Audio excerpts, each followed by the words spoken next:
샬롬. 오늘도 하나님 말씀 앞에 나오신 여러분 환영합니다. 우리 함께 기도하겠습니다. 하나님, 오늘도 우리 성도님들과 함께 하나님 말씀 앞으로 나올 수 있게 해주시니 감사합니다.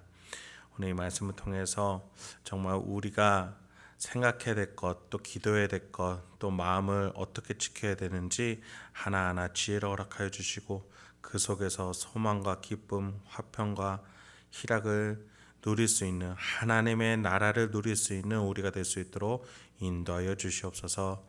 예수님의 이름으로 기도했습니다. 아멘. 오늘 함께 살펴볼 말씀은 예레미야서 45장 1절에서 5절입니다. 예레미야서 45장 1절에서 5절을 함께 살펴보도록 하겠습니다. 오늘은 본문을 살피는 데 있어서 예레미야서 9절을 잠시 살펴보겠습니다. 예레미야서가 총 52장으로 이루어졌는데 우리가 그간 살펴본 46장까지는 45장까지는 유다의 심판에 대해서 다뤘습니다.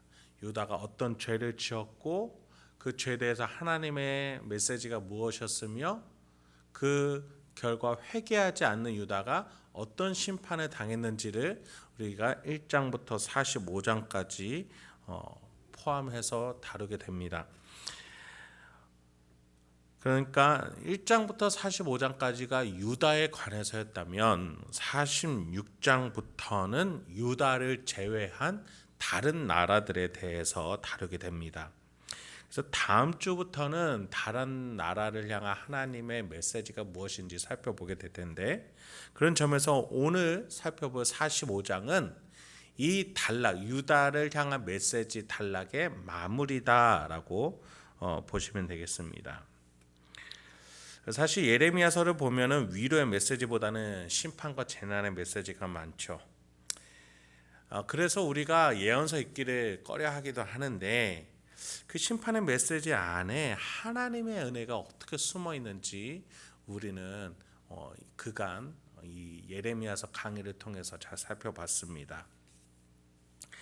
그런 점에서 오늘 본문에서 등장하는 예레미야 선지자의 제자 바룩 선지자, 그의 마음도 심판과 재난에 대해서 가득한 메시지로 살았던 자였습니다.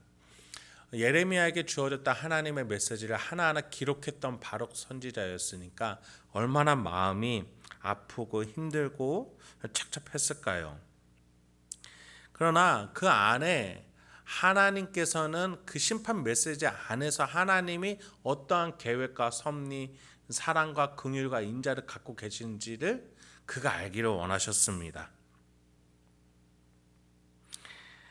하나님의 사랑과 은혜는 그것이 심판이든 구원사든 항상 저변에 깔려 있기 때문이죠. 그런 점에서 우리는 그 심판과 재난 속에서도 그 아래 깔려 있는 하나님의 사랑을 깨닫고 또 묵상할 수 있어야 할 줄 알아야 하겠습니다. 오늘 본문 1절부터 3절을 먼저 살펴보도록 할 텐데 2절까지 먼저 보겠습니다.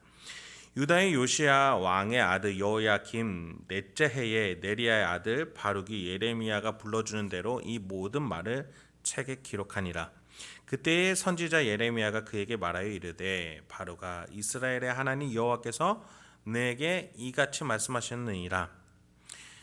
하나님은 예레미야의 하나님이시기도 했지만 바룩의 하나님이시기도 했습니다. 예레미야서의 주인공은 예레미야처럼 보이지만 사실 하나님께 우리 모두는 주인공이 됩니다. 오늘 메시지에서 하나님은 예레미야에게 바룩에게 이러한 메시지를 주라고 하셨는데, 그때가 언제였냐면 여호야김 왕 때였습니다.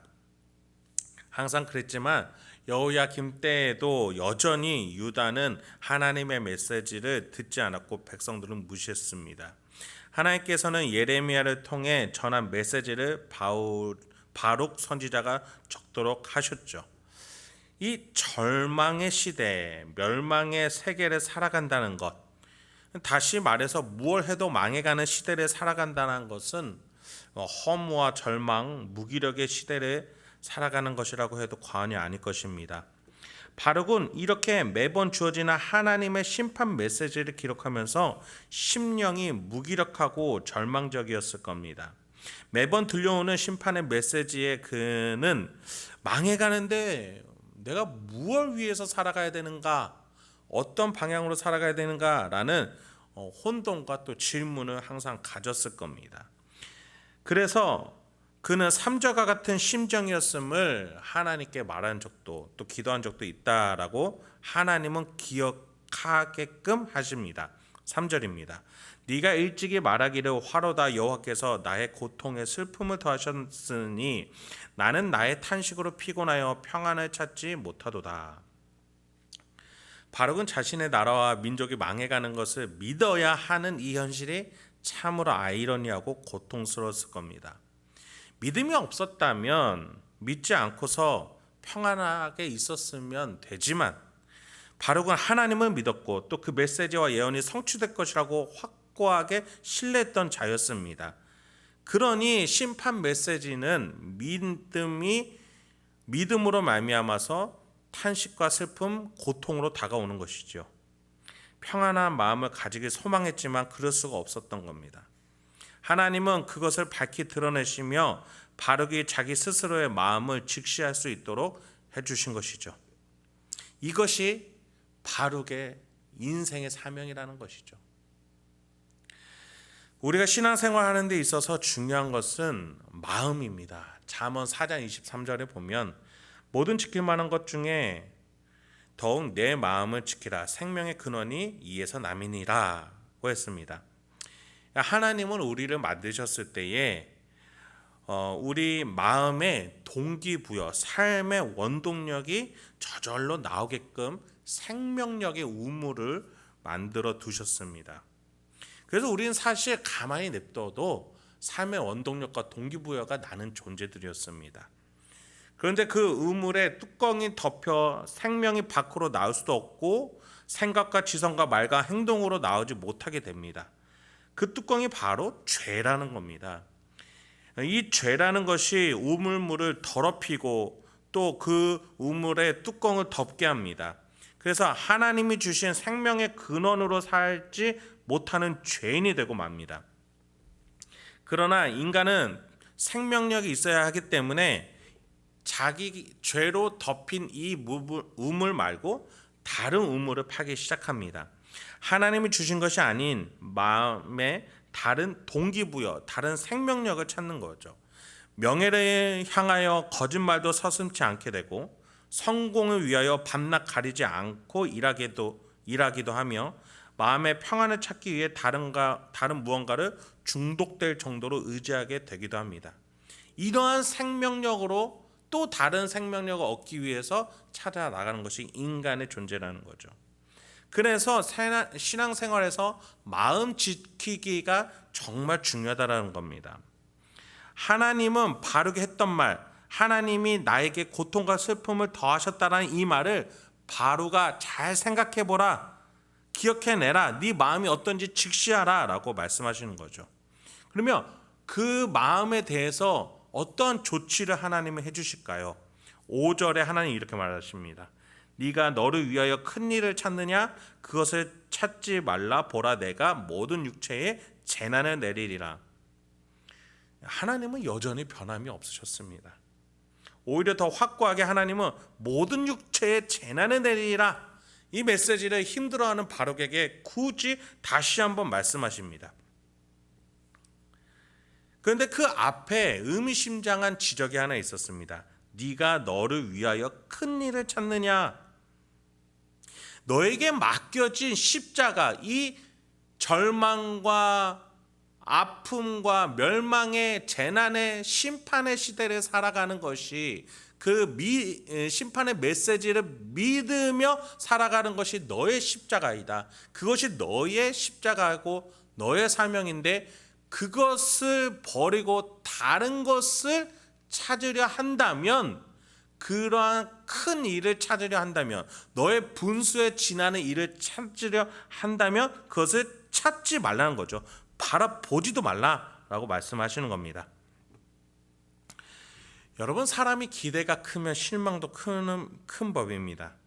그래서 사람은 자신이 가져도 되는 기대를 가질 줄 알아야 합니다. 그것을 지혜라고 부를 수 있을 겁니다. 가지지도 못할 것을 기대하고 고대하며 그것을 가지지 못했을 때 하나님을 탓한다는 것은 자신의 분수와 분량에 지나는 미련함에 속할 것입니다. 하나님이 허락하신 범위를 아는 것은 어찌 보면 하나님이 나를 작게 만드셨구나 라고 생각하는 게 아니라 하나님 나에게 이러한 십자가를 주셨구나, 그러한 지혜를 주신다는 것이죠. 하나님은 바룩을 심판의 시대에 사역하게, 그 시대를 살아가게 십자가를 주셨습니다. 그것이 바룩에게 맡겨진 사명, 그릇, 은사였습니다. 그러나 그는 그보다 다른 어떤 것들을 원했던 겁니다. 너를 위한 큰 일이라 표현되어 있는데 우리는 이게 정확하게 무엇인지는 알 수 없으나 어쨌든 하나님이 허락하지 않은 것을 바룩은 바랬던 것이 확실합니다.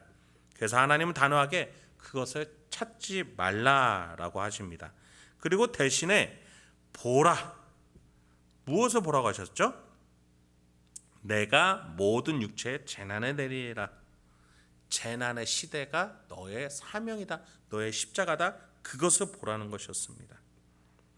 현실을 도피하지 말고 너에게 맡겨진 십자가를 지고 가라는 것이었습니다. 예수님은 마태복음 16장 24, 25절에 이렇게 말씀하셨습니다. 이에 예수께서 제자들에게 이르시되 누구든지 나를 따라오려거든 자기를 부인하고 자기 십자가를 지고 나를 따를 것이니라. 누구든지 제 목숨을 구원하고자 하며 잃을 것이요 누구든지 나를 위하여 제 목숨을 잃으면 찾으리라. 그래서 하나님은 바룩에게 십자가를 주셨던 겁니다. 네가 모시는 신이 어떤 신인지를, 그 신이 어떠한 방향을 가지고 있는지, 어떠한 세계 운영 계획을 갖고 있는지 그것을 알려주시고 그것을 따라가는 것이 십자가다라고 말씀하셨던 겁니다. 그것이 무엇이었습니까? 모든 육체가 재난을 당할 것, 그것을 바라보고 전해야 되는 게 바룩에게 십자가였습니다. 본인이 원하는 큰 일을 추구하며 제 목숨을 구원하고자 하면 잃을 것이기 때문에 하나님은 그것을 보지 말라라고 하셨습니다. 그는 심판과 재난을 바라보며 그것을 전하고, 그러니까 하나님을 위하여 자신의 인생과 목숨을 바치는 것, 그 재난을 선포하며 믿으며 살아가는 것, 그것을 위해서 사역하는 것, 그러면 하나님이 목숨을 찾게 해줄 것이다, 그렇게 약속하고 계신 것이죠. 그것이 5절 하반절에 나타납니다. 그러나 네가 가는 모든 곳에서는 내가 너에게 내 생명을 노량물 주듯 하리라, 여호와의 말씀이니라. 노량물 주듯, 이 표현은 강권적인 힘을 가지고 무언가를 획득하는 자의 모습을 표현합니다. 모든 육체가 재난이 임해 목숨을 잃고 망한 인생을 살게 될 터인데 하나님은 바룩을 그 속에서 보호하시고 강권적으로 목숨을 보장하게끔 하시겠다라는 겁니다. 하나님을 위해 사는 인생이 이렇게 될 것이다 라고 하나님은 바룩에게 위로를 전하고 계신 것이죠. 사람이 온 천하를 얻어도 목숨을 잃으면 무슨 소용이 있겠습니까? 우리 하나님은 하나님을 믿고 따르며 자기 십자가를 지고 묵묵히 살아가는 주님의 백성을 이렇게 지켜내시는 줄 믿습니다. 우리가 중간에 아직 살펴보지 못한 4절을 보며 마무리하겠습니다. 너는 그에게 이르라, 여호와께서 이와 같이 말씀하시기를, 보라, 나는 내가 세운 것을 헐기도 하며 내가 심은 것을 뽑기도 하나니 온 땅에 그리하겠거늘. 전에도 말씀드렸지만 세운 것을 헐고 심는 것을 뽑고, 이것은 예레미야서의 주제를 나타내주는 중요한 표현입니다. 하나님은 일을 계획하시고 만들어 가시며 이뤄 가시며 성취하시는 분이십니다. 바룩에게 있어서 진정한 평안과 안락은 자신의 기준에서 그린 큰 일을 통해서 이룰 것이 아닙니다. 그것은 세상이 주는 인간이 만든 안락이기에 금방 없어지고 말 것입니다. 대신에 하나님께서는 바룩이 이뤄낼 평안과 안락은 하나님이 주시는 것, 그것을 세운 것을 헐고 심는 것을 뽑는 가운데에 주시는 평안과 희락과 안전, 목숨의 보장을 하나님은 허락해 주시는 것이죠. 그것을 노량물 주듯 생명을 지켜내 주시겠다라고 말씀하시는 겁니다. 그 재난의 때에 바룩은 자신의 목숨과 안전이 보장되는 것을 경험하면서 어떤 마음이 들었을까요? 내 인생의 평안과 안전은 내가 만들어가는 것이 아니라 하나님이 주시는 것이구나. 그렇습니다. 하나님 안에 화평과 평안이 있는 것이죠. 이제 말씀을 마치겠습니다. 우리는 2년 동안 코로나의 시대를 살아냈고 이제 마무리 단계로 나가고 있는 것처럼 보입니다. 이 시간 속에 누군가는 절망했고 또 누군가는 화평했을 겁니다. 누군가는 교회들의 아픔 속에서 절망했을 것이고 누군가는 극적인 재산의 불어남으로 화평했을 것입니다. 누군가는 신앙의 어려움으로 혼란했던 시간이었을 것이고 또 누군가는 공동체의 부재 속에 힘든 인연이었을 겁니다. 그럼에도 불구하고 우리가 바라봐야 되는 것은 상황과 환경이 아니라 내 마음을 지키시고 나에게 십자가를 주시는 주님이심을 믿습니다. 마음을 보시고 심령을 살피시는 하나님, 그 하나님께서 오늘도 우리에게 우리 손으로 만들어내는 큰 일이 아니라 세계를 이끌어 가시는 큰 일을 행하시는 하나님을 바라보면서 나에게 맡겨진 십자가를 지고 따르라라고 말씀하십니다. 그것이 우리에게 절망의 시대일지라도 코로나의 시대일지라도 하나님의 백성을 하나님은 지켜내실 줄 믿습니다. 오늘 하루도 어떤 환경 속에서도 살아내기 소망합니다. 하나님의 큰 일이 지금 이루어지고 있고 하나님은 행하시고 계십니다.